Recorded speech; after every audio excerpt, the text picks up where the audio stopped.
Bienvenue sur Educ Innov.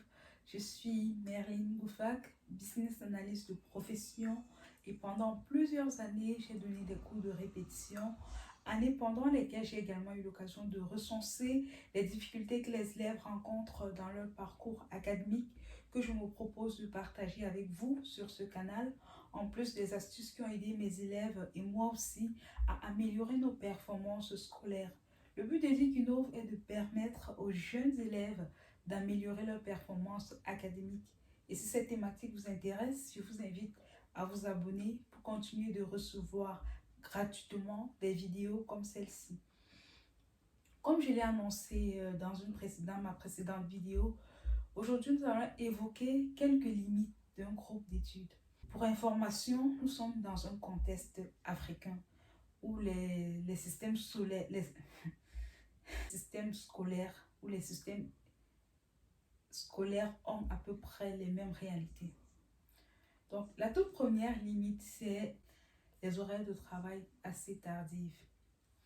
La plupart des élèves qui travaillent en groupe le font généralement à la fin des cours.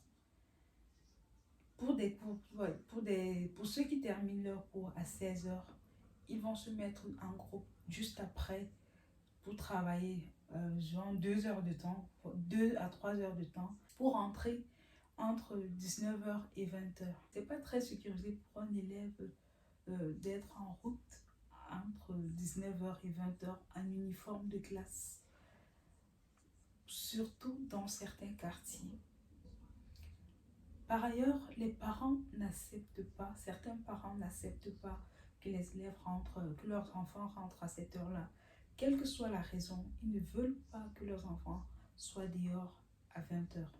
Quand les cours se terminent à 16h, les élèves vont tout de suite enchaîner le travail de groupe sans prendre de pause pour éviter d'empiéter sur leur heure de retour qui est déjà assez tard. Et on sait très bien qu'à ce moment, à 16h, lorsqu'on a terminé une journée de cours, on est fatigué. Donc, avec toute cette fatigue-là, on se lance dans le travail de groupe. Et c'est difficile d'être au top de ses performances lorsqu'on est fatigué. Ça réduit un peu la performance au travail. À la fatigue s'ajoute la faim. L'argent de poche que les parents vous donnent souvent, ou l'argent de poche que les parents donnent aux élèves, c'est prévu juste pour le repas de midi.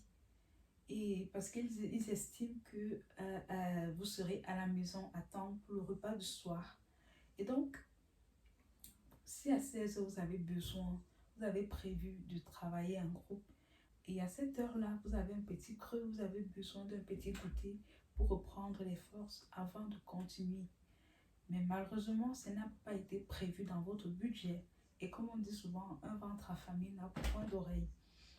Et la famine, la faim, tout ça se répercute aussi sur votre performance. Parce que même si vous travaillez dans cet état, croyez-moi, quand vous arrivez sur un exercice ou sur un niveau de difficulté élevé, tout de suite, la fatigue fait que tout de suite, vous avez envie d'abandonner. Ou même si vous n'abandonnez pas, vous serez en train de tourner autour de la difficulté sans vraiment avoir l'énergie pour surpasser certaines difficultés. Donc, pour étudier, il faut être bien dans sa tête et bien dans son ventre. Ça, il faut le dire. Une autre limite du groupe d'études, c'est la disponibilité des salles d'études. Dans la plupart de nos établissements, à la fin des cours, on ferme les salles de classe. Et pour le peu de salles qui restent disponibles, sont occupées par d'autres groupes. Je me rappelle qu'on faisait souvent le tour de l'établissement pour trouver des salles d'études pour étudier. Parfois, on est obligé d'attendre devant une salle de classe pour que les enseignants qui ont un peu prolongé leurs heures de cours puissent se libérer, puissent terminer avant qu'on occupe la salle. Et très souvent même, quelques minutes ou une heure de temps après, le gardien débarquait et il fermait la salle de classe. Donc, ce n'était pas toujours évident de trouver une bonne salle, de trouver une salle disponible pour étudier. Idéalement, on vise le tableau. Donc, vous avez dans les salles de classe, les tableaux sont pris. Finalement, même beaucoup de groupes ont changé de stratégie. Donc, Ils voulaient juste s'asseoir ensemble et travailler chacun dans son cahier. Et même comme ça, on se retrouvait plusieurs groupes dans une même salle et il y avait beaucoup de bruit.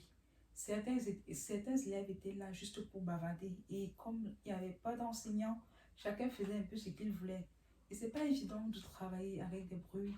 Vous allez, certes, bon, vous allez vous efforcer à travailler, mais vous allez rentrer avec les maux de tête. Au regard de ces limites identifiées, à savoir les horaires tardifs, la fatigue, la faim, l'indisponibilité des salles de classe et les bruits, je vous proposerai dans une prochaine vidéo une solution pour faire face à ces limites-là.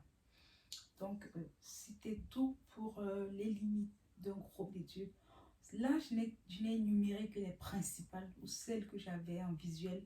Donc, je vous invite à énumérer celles que vous avez pu identifier de votre côté dans les commentaires pour enrichir la vidéo et partager plus pour ceux qui sont dans le besoin. Sinon, on se revoit dans une prochaine vidéo. D'ici là, portez-vous bien et à très bientôt.